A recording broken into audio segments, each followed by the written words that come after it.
Les traigo un saludo de la tierra de los volcanes, del surf, del café, del Bitcoin y de la libertad. Casi todo lo anterior es fácilmente verificable. Cualquiera que vaya a El Salvador encontrará las mejores playas para surfear del mundo. Volcanes por todas partes, un café increíble, podrá caminar con paz y tranquilidad por cualquier rincón de nuestro país y especialmente encontrará un pueblo unido luchando por su libertad. Y eso es precisamente lo que vengo a hablar en este podium, en la Asamblea General de las Naciones Unidas, de libertad. La que añora mi pueblo y la que añoran todos los pueblos del mundo. Y es que libertad es una palabra que se dice muy fácil, pero que requiere de lucha, perseverancia y muchos sacrificios para que sea verdadera. La libertad de escoger hacia dónde vamos y cómo lo queremos lograr. La libertad de definir nuestro camino como seres humanos. Pero para ser libres, como mucho de lo que nos define, depende de cómo nos ven los demás, pero principalmente de cómo nos vemos a nosotros mismos. Por lo tanto, además de decidir que queremos ser libres, es requisito indispensable que los poderosos respeten nuestra libertad. Yo vengo de un pueblo que durante mucho tiempo se vio a sí mismo como menos que los demás. Vengo de un pueblo donde nunca habíamos tenido el valor de tomar nuestras propias decisiones. Vengo de un pueblo donde nuestro destino siempre fue controlado por otros. Vengo de un pueblo que solamente es dueño del país más pequeño del continente americano y que incluso esa pequeña propiedad sobre ese pedacito de tierra, que apenas se ve en el mapa, no es respetada por países que tienen muchísimo más territorio que nosotros, muchísimo más dinero y muchísimo más poder, y que piensan correctamente que son dueños de sus países, pero piensan incorrectamente que también son dueños del nuestro. Y es que un grupo de países poderosos no solo tienen mucho más que todos los demás, sino que también creen que son los dueños de lo poco que tenemos los países que no somos poderosos. Es como si alguien viviera en una casita muy pequeña y humilde, pero que tuviera un vecino muy rico, cuya casa es un hermoso, gigantesco palacio, con inmensas extensiones de tierra y tesoros inimaginables. Quien vive en la pequeña casita respeta y admira a su vecino. No le molesta que sea inmensamente más rico que él. Él está feliz en su pequeña casita, pero ha decidido mejorarla, pintarla, arreglarla y amueblarla mejor. Con esfuerzo, claro, pero está seguro que valdrá la pena. Todo bien hasta ahí. Hasta que el vecino rico decide que su vecino pobre no tiene el derecho de arreglar su casa. No tiene el derecho de comprar otros muebles o pintar las paredes. El vecino rico ha decidido que no solo es dueño de su palacio, sino que también puede ir a dar órdenes a la pequeña casa de su vecino pobre. Y la orden es que todo tiene que seguir mal, como estaba antes. Los arreglos no están autorizados. El vecino pobre no tendría por qué adversar a su vecino rico. No tiene por qué envidiarlo o aspirar a tener lo que el vecino rico tiene.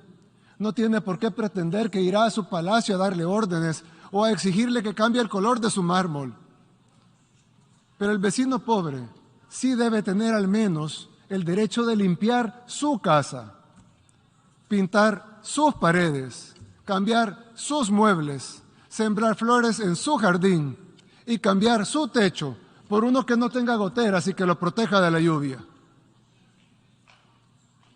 Eso no puede molestar al vecino rico. Él no puede exigirle que vuelva a poner los muebles viejos, que corte las flores, que despinte las paredes, que quite el techo nuevo, que además le está funcionando para poner el techo viejo que había antes, con el agravante que ese techo con goteras nunca sirvió. El vecino rico no tiene ninguna autoridad para exigirle a su vecino pobre que regrese al pasado, porque no tendría por qué pretender mandar en casa ajena. En segundo lugar, porque ese vecino pobre ya intentó seguir las órdenes de su vecino rico y no le pudo haber ido peor. Y en tercer lugar, porque lo que está haciendo está funcionando por primera vez. ¿Por qué debería su vecino obligarlo a regresar a como estaba antes? ¿Con qué objetivo? ¿Para lograr qué? ¿Acaso no debería estar feliz que su vecino pobre esté un poco mejor que antes? Por eso digo que la libertad es algo por lo que aún luchamos en nuestro país, en El Salvador. Porque si bien somos libres y soberanos e independientes en papel, no lo seremos de verdad hasta que los poderosos entiendan que queremos ser sus amigos, que los admiramos, que los respetamos, que nuestras puertas están abiertas de par en par para comerciar, para que nos visiten, para construir las mejores relaciones. Pero lo que no pueden hacer es venir a mandar a nuestra casa. Y no solo porque es nuestra, sino porque no tendría sentido deshacer lo que estamos logrando. En poquísimo tiempo, El Salvador ha pasado de ser el país más peligroso del mundo, literalmente, el país más peligroso del mundo, a estar en camino a ser el país más seguro de América. Pasamos de ser un país para muchos desconocido, y los pocos que lo conocían por las pandillas, por los muertos, por la violencia, por la guerra. Pasamos de eso a ser un país conocido por las playas, por el surf, por sus volcanes, por su libertad financiera, por su buen gobierno y por haber acabado con el crimen organizado. Y esos logros que apenas empiezan y que se están consiguiendo en poquísimo tiempo, para nosotros son inmensos y tenemos el derecho a continuar en el camino de nuestro desarrollo. Por eso dije al principio que la libertad es algo por lo que aún luchamos, porque todavía necesitamos que se nos reconozca nuestro derecho a ser libres, a ser independientes de verdad. Quise utilizar este podio para decir estas palabras, porque tal vez no solo resonarán en mi país, El Salvador, sino también en otros pueblos del mundo, que como el mío, quieren construir su propio camino, con libertad. Unos podrán hacerlo antes, otros después. Para unos será más fácil, para otros será más difícil. Pero será mucho más rápido si los países poderosos nos ayudan, o al menos, si no nos quieren ayudar, que no estorben. Cada pueblo debería encontrar su propio camino. Y cada pueblo encontrará amigos en la búsqueda de ese camino.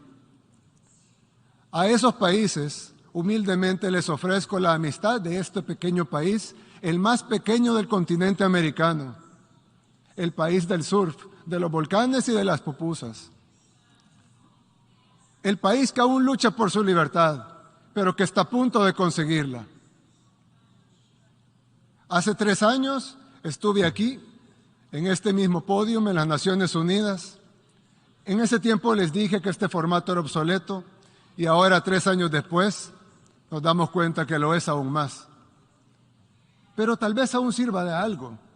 Tal vez sirva, entre muchas otras cosas, para que este representante de este pequeño país, el más pequeño del continente americano, humildemente les recuerde que estas Naciones Unidas no se crearon para dividir, para destruir o para someter, sino para relacionarnos, para trabajar juntos, para construir una mejor comunidad de países y para buscar soluciones a los problemas del mundo.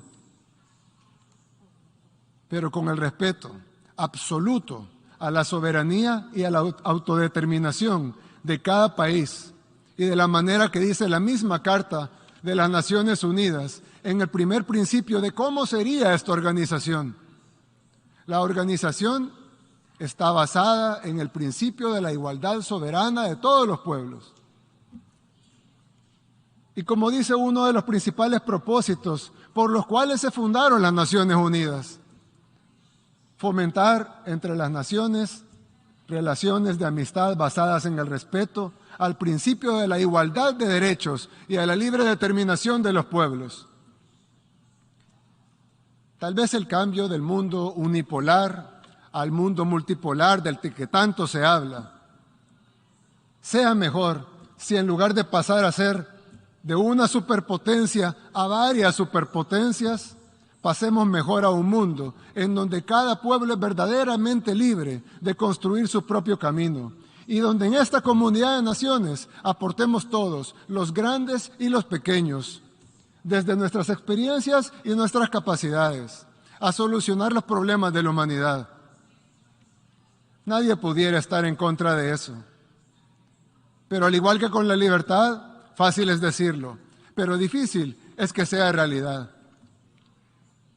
Vine hasta acá a pararme en este podio, en un formato en el que ya no creo, para decir algo que lo más probable es que de todas maneras no cambie la forma de que los países poderosos ven a los demás, pero tal vez sí cambie la forma en que los países en vías de desarrollo nos vemos a nosotros mismos.